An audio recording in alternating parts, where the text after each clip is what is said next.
is a beautiful occasion. I appreciate Brandy and Mr. Keisha for welcoming me to come and speak on behalf of the young girls. It excited me. My name is Nicole Gillespie. I'm an author, poet.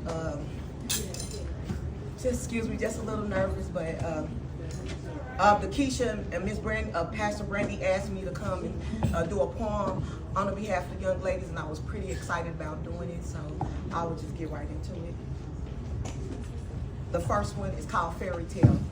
It's just a story of my life, and I never got an opportunity to share the poem with the audience that I wanted to share with. Maybe older women, but I always wanted to share it with younger women because that's where it was written from an experience from when I was younger.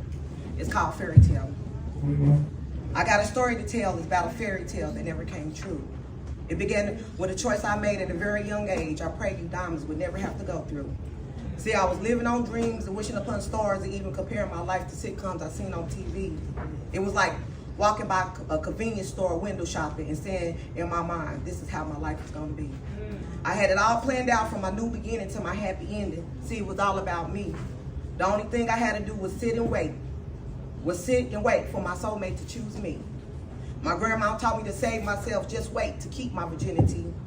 Never had I thought in a million years I would compromise and give it up too early, too soon. My grandma said if I do it the way God planned it, he will bless your union and happy you two will be. I was sticking to the plans of God, and that was the way it was going to be. Then I met a young man, boy, that was just a few years older than me. He had a beautiful smile and gorgeous dark skin, and on top of that, he had a jerry curl. He had a jerry curl, which was cracking back then. We started out as friends. Then he took an interest in me. That had me blushing and smiling hard from cheek to cheek. Yes, he popped the question, can we be more than just friends?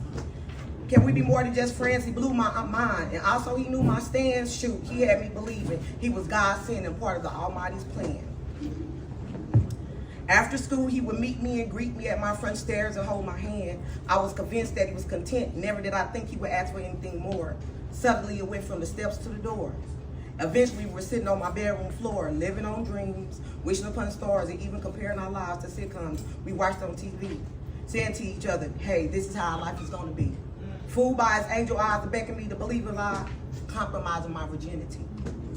But that's not the end of the story. He left and took my glory. Guilt and shame ravished my soul. I lost half of me.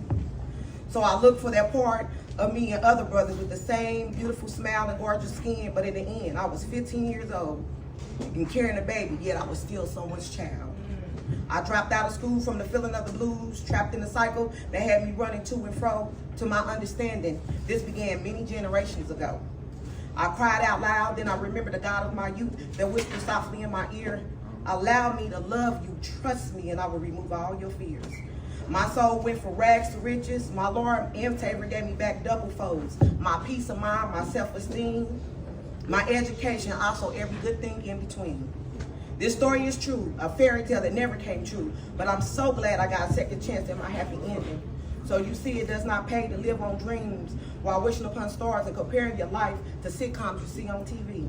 Please keep God first, and he will give you true reality and instead of the little girl's fantasy. Woo!